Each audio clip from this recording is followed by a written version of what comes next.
c'est la sœur Ornella et je vais vous lire la rhapsodie des réalités d'aujourd'hui. Le thème d'aujourd'hui est acquérir la connaissance spirituelle. Je vous lis le verset d'ouverture. Alors nous savons si nous cherchons à connaître le Seigneur. C'est dans Osée, chapitre 6, verset 3. Pasteur Chris nous dit: considérez l'avertissement et l'invitation pleine d'amour du Seigneur dans Ésaïe chapitre 1, verset 19. Si vous avez de la bonne volonté et si vous êtes docile, vous mangerez les meilleures productions du pays. Beaucoup ne savent pas ça et par conséquent n'ont pas consciemment donné au Seigneur l'opportunité de les aider. Pas étonnant qu'ils vivent dans la défaite, la pauvreté, la maladie et la pénurie. Que cet avertissement et cette invitation pleine d'amour du Père résonnent dans votre cœur aujourd'hui. La version en anglais dit: si vous êtes disposés et obéissants, vous mangerez le meilleur du pays. Nous avons déjà accompli l'acte de l'obéissance lorsque nous avons fait de Jésus le Seigneur de notre vie. Pas étonnant qu'il nous appelle enfants obéissants dans 1 Pierre chapitre 1 verset 14.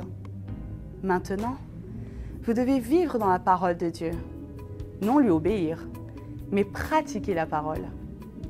Si vous pratiquez la parole, vous mangerez le meilleur du pays. La Bible dit que la terre est pleine de bonté, de la bonté du Seigneur. C'est dans Psaume chapitre 33, verset 5. Par conséquent, affirmez qu'un héritage délicieux vous est échu, qu'une belle possession vous est accordée. C'est dans Psaume chapitre 16, verset 6. Croyez, affirmez et pratiquez la parole. Dieu dit: mon peuple est détruit par manque de connaissance. C'est dans Osée chapitre 4, verset 6. Notez qu'il n'a pas dit: les pécheurs sont détruits par manque de connaissance, mais plutôt il a dit: mon peuple.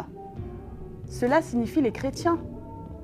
Le peuple de Dieu est écrasé, opprimé, devient victime dans la vie, non pas parce qu'il lui manque la connaissance de l'économie, du gouvernement, de la physique ou de la théologie. Non!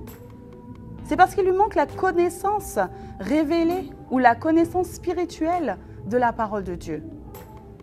Lorsque la connaissance révélée vient dans votre esprit, elle vous éclaire et vous catapulte dans une plus grande dimension de vie. Optez pour la parole. Je vais lire avec vous l'étude approfondie dans 2 Timothée chapitre 3, versets 15 à 17. Je lis: dès ton enfance, tu connais les saintes lettres qui peuvent te rendre sage à salut par la foi en Jésus-Christ. Toute écriture est inspirée de Dieu et utile pour enseigner, pour convaincre, pour corriger, pour instruire dans la justice, afin que l'homme de Dieu soit accompli et propre à toute bonne œuvre. On va prendre la prière ensemble. Cher Père, je me réjouis parce que tu m'as accordé un héritage énorme en Christ et m'a légué un patrimoine grandiose. Chaque jour, je t'apporte honneur et gloire pour m'avoir rendu participant de l'héritage glorieux des saints dans le royaume de lumière. Au nom de Jésus, Amen. Merci d'avoir suivi la lecture de la Rhapsodie des réalités avec moi.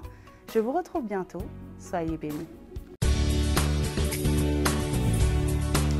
On se sent toujours mieux avec un ami, un compagnon loyal toujours à vos côtés, un garde et un guide qui vous parle tout le temps et ceci dans la langue que vous comprenez, un coach de vie qui vous donne une meilleure approche de la vie et vous met sur le chemin que vous devez suivre. La Rhapsodie des réalités représente tout ceci et bien plus. Appelez maintenant au 01 74 34 39 01 pour vous procurer une copie. téléchargez votre appli Rhapsody des réalités aujourd'hui, disponible sur Google Play et Apple Store.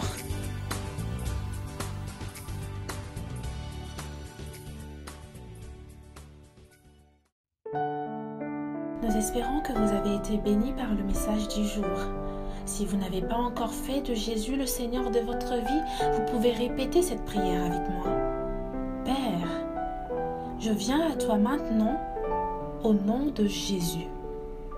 Je crois dans mon cœur que Jésus est le Fils de Dieu et qu'il est mort pour mes péchés et tu l'as ressuscité pour ma justification.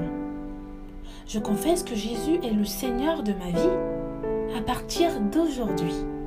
Je reçois la vie éternelle dans mon esprit. Je suis né de nouveau. Je suis désormais un enfant de Dieu et Christ vit en moi. Merci Père d'avoir fait de moi ton enfant. Alléluia.